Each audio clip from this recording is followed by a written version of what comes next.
È con grande soddisfazione che tutto l'ospedale di Padova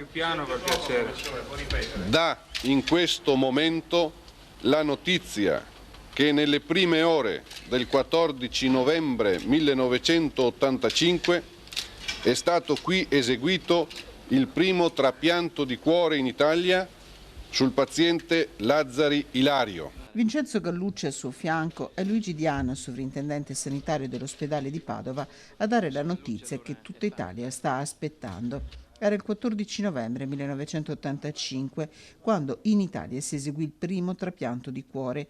Le immagini di Antenna 3 raccontano le grandi emozioni vissute in quelle lunghe ore, il dolore per la morte per incidente stradale di un giovane trevigiano di soli 18 anni, Francesco Busnello, la gioia della famiglia di Ilario Lazzari e Vincenzo Gallucci con la sua equipe a eseguire l'espianto del cuore nell'ospedale di Treviso, poi la corsa a Padova, scortati dalla polizia stradale. Poco dopo le 4 inizia l'intervento, alle 7 Ilario Lazzari ha un cuore nuovo.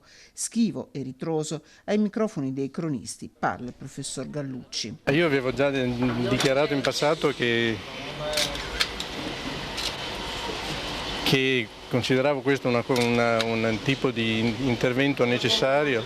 Io non sono molto emozionato. Cosa ha provato quando il cuore ha ripreso? Beh, quello è il momento più piacevole, più emozionante, vuol dire che c'è stato qualcosa di buono. Era sicuro che sarebbe ripartito? Il cuore era un cuore sano, non doveva ripartire. Ad attendere in ospedale il fratello e la sorella di Ilario Lazzari, falegname di Vigonovo, che morirà per il virus HIV contratto durante una trasfusione nel 1992. Voi avete parlato con il professor Gallucci adesso? Sì. Cosa vi ha detto? Non cos'è parole che da esprimersi, insomma, perché uno sta una roba che sta grande anche a parlare. Una soddisfazione enorme che si vedeva fare già mi dico una roba, ma adesso sono due, adesso che si chiama Francesco, non so adesso a parte sua teoria così, perché anche stanotte così da parlare, ma no, da una delusione così, perché da una disgrazia si va a salvare una vita. Da allora migliaia di vite sono state salvate, migliaia di persone hanno donato il loro cuore. Vincenzo Gallucci questa storia l'aveva già sognata.